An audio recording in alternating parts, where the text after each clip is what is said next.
You ever notice how some stories don't feel like they were meant to be spoken out loud, like the air gets heavier the moment you try? This is one of those stories, and if you're hearing it now, it means someone failed to keep the past buried where they thought it belonged. Because the truth isn't only disturbing, it's the kind that stains a family for generations. A truth whispered across rural counties, locked inside courthouse basements, tucked between the pages of forgotten medical reports. A truth about a father and a daughter, and a legacy nobody wanted to inherit. Most men spend their lives trying to protect their families, but this man, he did something else, something the town still refuses to write down. The kind of thing that elders warn newcomers about, the kind that turns blood into a curse. For decades, people blamed the land. They said the soil was too thin, the winters too long, isolation too brutal. They said the woods bred strange behavior, but people always say things like that when they're trying to avoid looking directly into the eyes of something unforgivable. The daughter, she grew up in a house where secrets walked the halls louder than footsteps. The neighbors remembered how she stared at them with a kind of quiet confusion, like she was trying to understand why the world outside her front door looked different than the one she'd been raised to trust. And her father, who never spoke more than he had to, watched everyone, not with pride, not with love, with a kind of vigilance you only see in men who know their sins are ticking like a clock, waiting to strike. The truth came out slowly. It always does. A doctor's note here, a school counselor's concern there, a midnight phone call that no one wanted to remember. People pretended they didn't see the signs. Pretended her strange posture was just shyness, her irregular speech just nerves, her silence just the silence children sometimes choose. But silence can be inherited just like anything else. It's the first language of a child raised in a house where words can only make things worse. Some say the father believed he was protecting her from the world. Others say he believed the world wasn't worthy of her. The townsfolk crafted entire mythologies around that house, letting the legend grow so they wouldn't need to face the real thing. Because legends are easier to digest than a living, breathing family sculpted by fear and control. But the truth, the real truth, was darker than any myth. For a generation, bloodlines folded in on themselves like pages in a book someone tried too hard to keep shut. A generation marked not by love, but by an eerie familiarity that no one dared speak aloud. And when the town finally realized what had happened, it was already too late. The damage was done. The next generation would inherit the silence, the shame, and the shadows. This is where their story begins, not with romance, not with tragedy, but with something colder, older, and more patient. Something that waits in the cracks of American history, feeding on the things families refuse to tell each other. If you go far enough back into the county records, you'll find a pattern that no official historian ever wanted to acknowledge. Birth certificates with missing fathers, medical notes that circle around the truth without daring to name it, teachers who filed concerns that vanished before sunrise. The past leaves its fingerprints everywhere, even when the living try to wipe them clean. And in this family's lineage, those fingerprints form a map of quiet harm, one that leads straight to the father who believed his own blood was enough to create a future. People think inbreeding is something that happens in far-off countries or medieval castles, or in sensational documentaries meant to shock more than explain. But America has its own archives of isolation. Long winters that cut families off from the world, poor towns where shame outweighs justice, religions twisted into shackles, and when you combine isolation with authority, silence becomes the deadliest ingredient of all. The daughter grew into adolescence with a kind of haunted innocence, as if she was carrying memories that weren't hers. She would stand at the edge of town, looking out at the highway like she was waiting for someone to rescue her without knowing what rescue meant. The locals whispered that she didn't speak much because she didn't trust her own voice. Others said she'd been taught that the outside world would never understand her place in the family or what her father believed that place should be.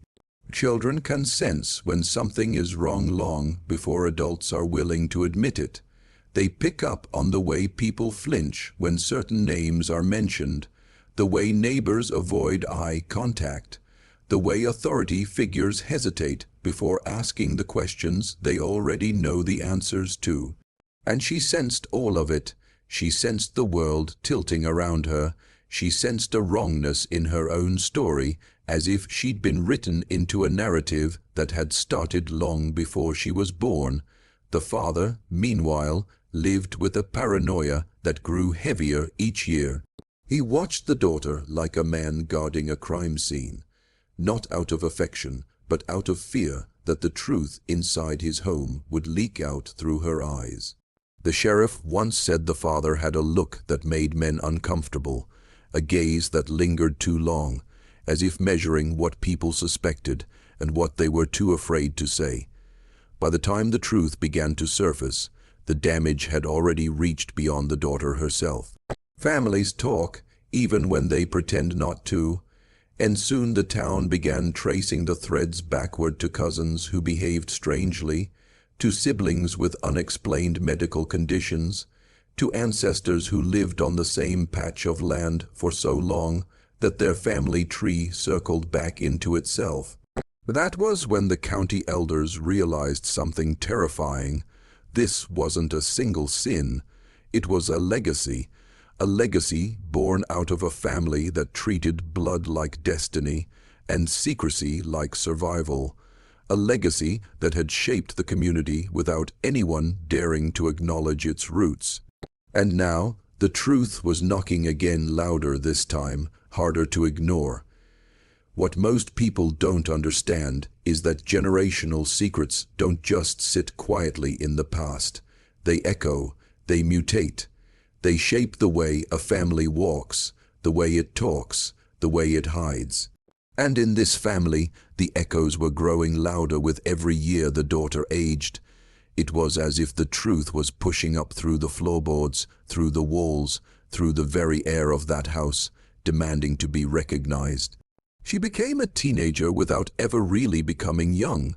There was a heaviness in her that you'd expect from someone 3 times her age, the kind of emotional weight that comes from inheriting trauma instead of memories. In the stillness of the town's library, she often sat by the genealogy books, touching the spines like they were dangerous. Maybe she sensed her own name buried in those pages. Maybe she knew the past wasn't something you could outrun, only something you could eventually confront. Or become. The father, meanwhile, was unraveling. Men who build their lives on lies don't fear punishment, they fear revelation. Every cough from a neighbor sounded like suspicion. Every letter from the school felt like a threat. Every glance at the girl's face reminded him of the truth he tried to bend into something normal. He believed in that twisted, isolating way some men do, that he had crafted a world that made sense only to him. But the walls of his world were starting to rot. The townsfolk noticed a change long before they admitted it. Farmers said the father stopped showing up to the feed store. Cashiers whispered that he flinched when the daughter spoke in public. The pastor, a man known for his gentle optimism, confessed years later that he'd felt something cold in that house during a home visit, something he couldn't name, but something that made him step back onto the porch with a heart that suddenly beat too fast. Rumors spread, not the dramatic kind, the quiet, unsettling kind that blend with the wind and settle under doorways. People talked about the bloodline. They talked about the strange family tree that grew in circles instead of branches. About health issues that reappeared generation after generation like a curse written into the bones. Nobody said the word, but everyone knew the shape of it. And the daughter, caught between what she was told to believe and what she felt in her bones, began slipping away. Not physically, emotionally. She drifted through her days like someone trying to piece together a puzzle that everyone else had already solved but refused to show her. A girl who didn't know whether the world outside her home was a refuge or a threat. A girl who deep down sensed she was the product of decisions made long before she ever had a chance to choose anything for herself. And then, one night, something broke, not loudly, not violently, just subtly enough to change everything. The kind of break you only notice later, when you realize the story has split into a before and an after. A fracture in the silence that could no longer be ignored. After that night, that small, almost imperceptible break in the silence, something shifted in the daughter's eyes. People talked about it later, the way she walked into town with a strange steadiness, as if she'd finally heard a voice she'd spent her whole life waiting for. Not a person, not a whisper. More like an instinct awakening, a realization that the story she'd been forced to live inside wasn't the only one available to her. She began seeking out answers in places her father never thought she'd look. Old county archives, dust-covered school records, even the church basement where the town kept the genealogy binders nobody touched anymore. She ran her fingers across names that matched her own, too many of them, looping back through the same narrow line. Generations of people who lived on that land, worked on that land, died on that land, all connected in ways that made her stomach tighten. Some families passed down heirlooms, others passed down faith. Hers had passed down a kind of isolation so deep it carved through every branch of their family tree, leaving only a closed circle that never allowed new roots to grow. The daughter felt it for the first time, not as a burden, but as a warning. Blood, when trapped long enough, begins to turn inward, and once a family convinces itself that the outside world is dangerous, the walls become prisons disguised as protection. The father sensed her searching. Men like him always do. Their power doesn't come from strength, it comes from control. And control begins to slip the moment someone starts asking questions. He watched her every movement, not with concern, but with that same cold vigilance the sheriff once described. Any slight change in her behavior, any shift in her posture, any moment where she seemed too aware, it filled him with a panic he didn't know how to hide. Meanwhile, the town felt something in the air. You can't hide a century of secrets without the ground remembering them. Some elders started talking again, quietly, behind closed doors, about the bloodline, about the patterns, about the truth they'd pretended to forget. And the more the daughter searched, the more those quiet conversations became unavoidable. Eventually, she found something, not a confession, not a document, but a fragment of truth etched into the margins of an old medical ledger. Just a few lines, written by a doctor who clearly struggled to be honest without being explicit. A note that suggested genetic concerns consistent with familial proximity. Words chosen carefully, painfully, so they wouldn't destroy a family while still acknowledging what couldn't be ignored. Those words followed her home like a shadow. On the walk back, the wind felt colder, the sky heavier, and for the first time she understood that her life had never been her own. It had been written by people who believed their secrets mattered more than their descendants. She felt something growing inside her, not anger, not fear, something more dangerous, awareness. Awareness is what breaks generations apart. And when she stepped back into the house, her father knew without her saying a word that she'd seen the first layer of the truth he'd spent his entire life trying to bury. The days that followed felt stretched and warped, like time itself was holding its breath inside that house. The daughter moved quietly, deliberately, carrying the weight of what she'd discovered like a hidden flame. She didn't confront her father. She didn't ask questions. She didn't need to. Awareness changes a person in subtle ways: posture, breathing, the way their eyes linger on doorways as though measuring the distance to freedom. The father noticed immediately. His world had always depended on her ignorance. The moment she understood even a fraction of the truth, the balance shifted. He started watching her more closely, pacing the edges of the house at night, listening for sounds she wasn't making. Men who build their lives on secrecy become haunted the instant someone else holds a piece of their story. Meanwhile, she kept digging, not with documents this time, but with memory. Memory is the cruelest archive. It doesn't sit neatly in folders or binders.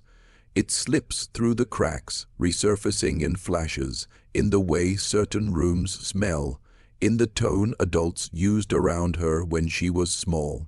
She began remembering moments that didn't make sense, glances exchanged between relatives who looked too similar, warnings disguised as lullabies. Her childhood began rearranging itself like a puzzle she'd never been allowed to complete. The town sensed the tension. Even without words, people can feel when a long, buried truth begins to stir. Neighbors described seeing the father standing on his porch at odd hours, staring at the road like he was expecting a reckoning.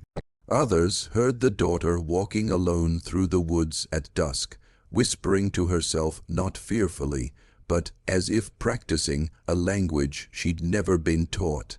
Every secret family reaches a crossroads eventually.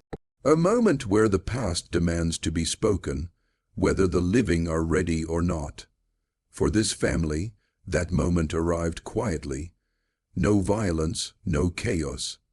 Just a subtle shift in the atmosphere, a feeling that the ground itself was tired of holding their story. One evening, the daughter returned to the archives and found an elderly woman who'd known her family decades earlier. The woman didn't speak with anger or judgment or pity.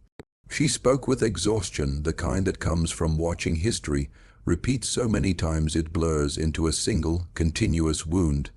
She told the girl something simple, something almost gentle, that her bloodline had lived too long behind the same locked doors, that every generation had paid the price for the one before, that some families mistake isolation for purity and purity for safety, until all that's left is a lineage with no branches left to grow.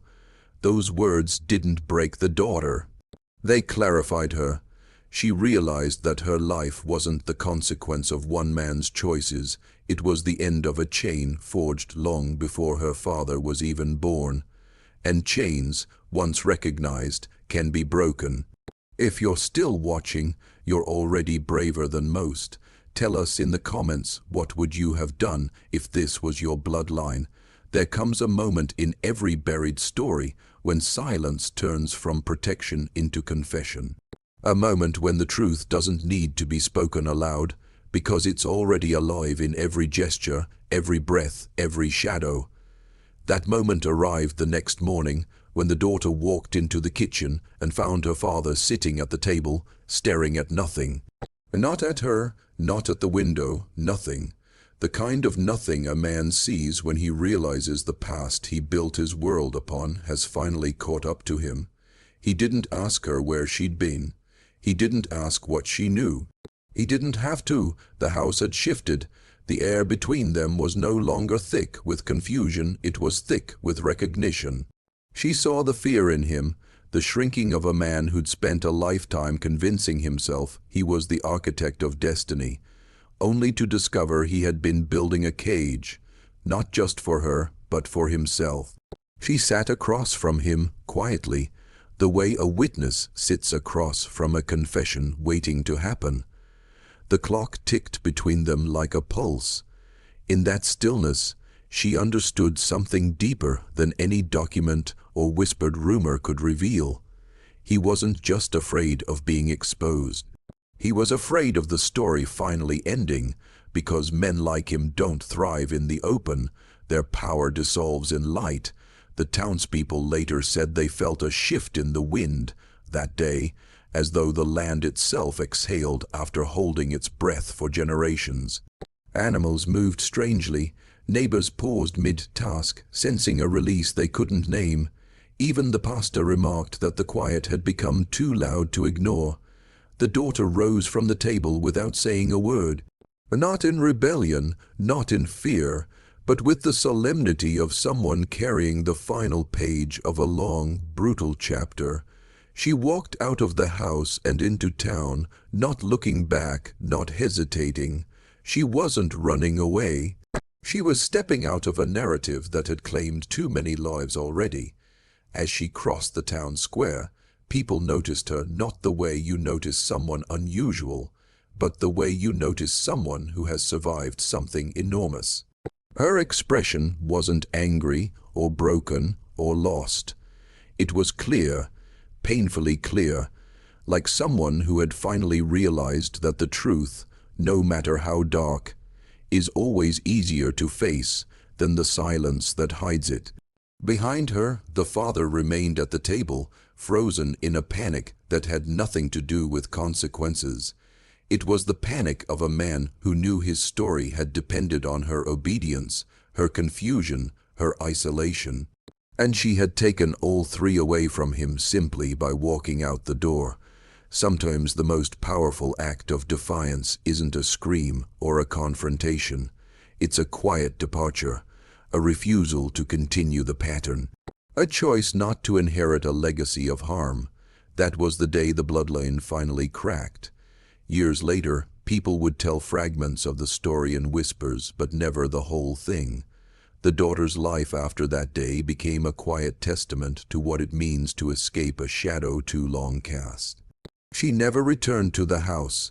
She rarely spoke of the father or the town, and yet, wherever she went, the echoes of that lineage followed her, not as chains, but as memories she could examine, learn from, and ultimately choose to leave behind. The father, he remained in the house for years, a man surrounded by walls heavier than stone. Some nights, neighbors swore they heard him talking to himself, reciting fragments of family trees, confessing truths he never dared voice aloud. He became a cautionary tale, a warning that secrecy, when held too long, corrodes the mind as much as it does the family it was meant to protect. History, after all, doesn't forget. It waits in courthouses and libraries, in the lines of old photographs, in medical ledgers with faded ink. It waits for the curious, the brave, the unlucky, or the persistent, those who follow the thread of what people hope will remain buried. The daughter had become one of those few. She learned that knowing is dangerous. Knowing is heavy, but in her case, it was also liberating. Communities often prefer myths over truths. It's easier to say a family was eccentric than to acknowledge how trauma was folded into their bloodline for generations. It's easier to point to the land, the isolation, the weather, than to face the uncomfortable reality that sometimes harm is passed intentionally, silently, invisibly, like a virus carried in the DNA of secrecy itself.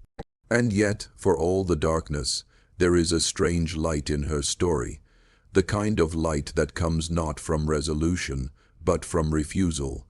The refusal to be another link in a chain that had already stretched too long.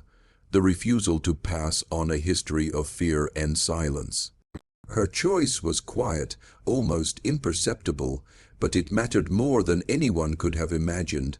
The house still stands, though abandoned now, windows like hollow eyes, doors swollen shut from years of neglect. The land remembers.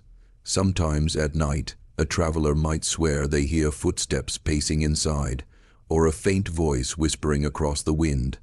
Some say it's the father, some say it's the memory of generations. But if you listen closely, perhaps it's something else entirely, the story itself, refusing to die, reminding anyone who will hear that certain secrets are never truly gone. And in the end, that's the lesson this dark history leaves us with. The past is never buried deeply enough to disappear. It waits for those willing to see it, and it changes them forever. Some inherit shame, some inherit trauma, and some inherit the courage to finally step out of the shadows and leave the legacy behind. Because history isn't just what happened. It's what survives in the people who refuse to forget, and in those who choose to break the pattern. The story ends here, but its echoes, like all dark truths, will linger long after the final words are spoken.